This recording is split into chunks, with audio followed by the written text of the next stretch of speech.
Xaricdə xüsusi təlimlər keçib Azərbaycanda terror törətmək istəyən şəxsin məhkəməsi yekunlaşıb. Dövlət Təhlükəsizlik Xidmətinin keçirdiyi əməliyyatla həmin şəxsin bütün planları elə kağız üzərində qalıb. Təqsirləndirilən şəxs Lənkəran rayon icra başçısına sui-qəsd təşkil etməkdə ittiham olunub. İstintaq materiallarını və məhkəmə prosesini təqdim edirik. Adam lazımdır, bir dənə güvənilər adam lazımdır. Danışmışam, demişəm, indi həmin adam da mən çıxanda ölkədən, o da məndən bir yerdə çıxacaq. Yəni bir dəfəlik vətənə vəda edib çıxacaq. Ailəsi nəzarından sağlaşdırma şəkliylə. Çünki bu işin axırında ölüm var qalsı orada. Çıxmaq lazım olacaq.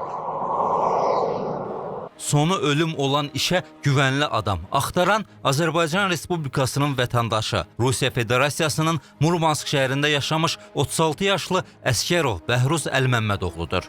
O, digər şəxslərlə əlaqəyə girərək ölkə ərazisində terror aktı törətməyə hazırlıq görür. Məqsədi Lənkəran şəhər icra hakimiyyətinin başçısının həyatına sui-qəsd etmək olub. Lənkərandan adam lazımdır. Bakıdan zaddan yox, İmmildən Lənkərandan adam lazımdır.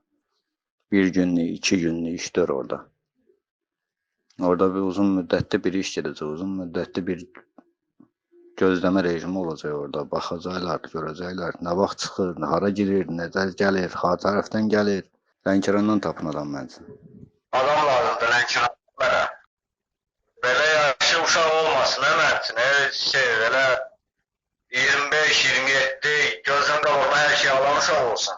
Yəni o ara çıxaracaq özündən. Yəni ki, sürgünə marağı olar. Yəni ki, bilsin ki, bu işin altında bu adam çıxır ölkədə. Yəni bir dəfəlik çıxır, mən gəlirəm, mənimlə bir yerdə iş görürük, çıxırıq ölkədən. Bəhruz Əskərov Respublikanın müxtəlif rayonlarında yaşayan şəxsləri gizli əlaqəyə cəlb edərək onlara Lənkəran şəhəri icra hakimiyyətinin başçısının həyatına sui-qəsdin təşkil olunması barədə tapşırıqlar verib. Sui-qəsdi Aslan Qurbanov icra etməli olub. Gəncə hadisələr zamanı Yunus Səfərovun intiqamını almaq üçün Lənkəran şəhəri icra başçısına qarşı sui-qəsd tətbiq etmək planını icra etmişəm. Bu barədə Aslan Qurbanova tapşırıq verib, icra başçısının giriş-çıxış saatlarını, iş qrafikini, maşınını, nə vaxt gəlir işə gediş saatlarını müəyyən etdikdən sonra Aslan Qurbanov sui-qəsdi həyata keçirməli idi.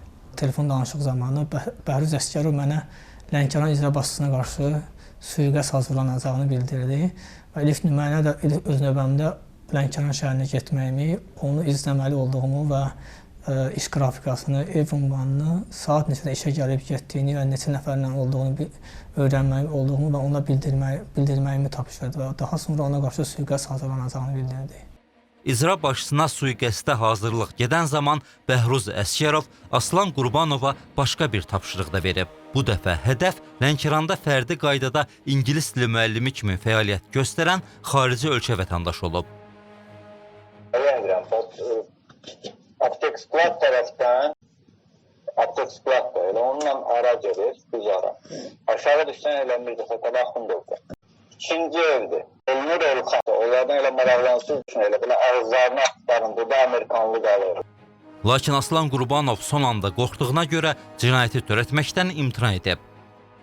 Cənub regionunda Amerikan-İsrail vətəndaşlarını müəyyən edərək onlara qarşı sui-qəsd əmrini və yoldaşlarımla məsləhətləşib onlara qarşı sui-qəsd icra etməyi planlaşdırdıq. Lənkəranda Amerikan vətəndaşı olan şəxsi müəyyənləşdirib ona qarşı sui-qəsd tətbiq etməyi Aslan Qurbanova tapşırdım. Aslan Qurbanov kütayələtlə vurub öldürməli idi. Daha sonra Aslan Qurbanov telefon danışığım zamanı aydın oldu ki, qorxur. Sonradan özü də etiraf etdi ki, bu sui-qəsdi icra etməkdən qorxurdu. Telefon danışığı zamanı Bəhruz Əskərov mənə Lənkəran şəhərində ingilis dili müəllimi işləyən şəxsin olduğunu, onu izləməli olduğumu və münasib yerdə küt alətlə qətlə yetirilməyini tapşırmışdı. Eyni zamanda müəyyənləşdirilib ki, Bəhruz Əskərov sövdələşərək əlaqə yaratdığı şəxslərin xarici dövlətin ərazisində hərbi təlimlər keçməsini təşkil etməyi planlaşdırıb. Nələrsə söz veriblər, uşaqları yığıb başıma qaydıram təlimlərdən sonra Dağlara qalxıram, konkret olaraq bizim təhlükəsizliyimiz, bizim ora girməyimiz, çıxmayımız hamısını deyiblər ki, heç bir sübut olmadan siz bunu eləyəcəksiniz. Dövlət səviyyəsində bunu edəcəksiniz. Heç bir sübut olmadan. Mən onlara qayıtdım, hələ dedim ki, bəlkə orada əgər belədirsə, orada təlim gedək. Bunlar ona da yaxşı baxdılar. O da olar. Mən Livana getməyimin səbəbi də odur, gedirəm orada erməni lobbisi ilə görüşmək. Onların lobbisi orada güclüdür. Bu günləri danışdım, elə elektron vasitə ilə bilet alıblar mən üçün. 2 gündən sonra gedirəm ora.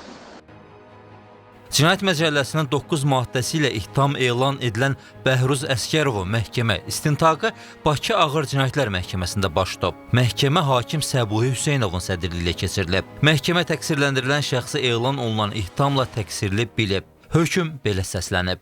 Azərbaycan Respublikasının Cəzasının 66.3-cü maddəsi əsasında təyin edilmiş cəzaları qismən toplamaq yoluyla Əsgərov Bəhruz Əsgərovun qoluna qəti olaraq 15 il müddətinə azadlıqdan məhrum cəzası təyin edilsin. Ona təyin edilmiş cəzanın ciddi rejim cəzası hükmünəsinin barəsində seçilmək, həbs qətimkan dəyişdirmə, saxlanılsın, ekspertiz fərqlənmə protokollarına nəfər keçirilsin. Cinayət işi materialında olan maddi sübut, risklər cinayət işi materialından saxlanılsın, hökm elan olunan Bəhruz Əsgərov hökmü sürətli verilən 20 gün müddətinə Bakı Ağır Cinayətlər Məhkəməsi vasitəsilə Bakı Apellyasiya Məhkəməsi Apellyasiya şərəf və protest verilir. Hökmdən apellyasiya qarşı şərəf və protest verilməkdə həmin müddətin Bakı çatdığı vaxtdan sonraki hökm halini hakimlər imzalı, məhkəmə iclası qəbul edilir.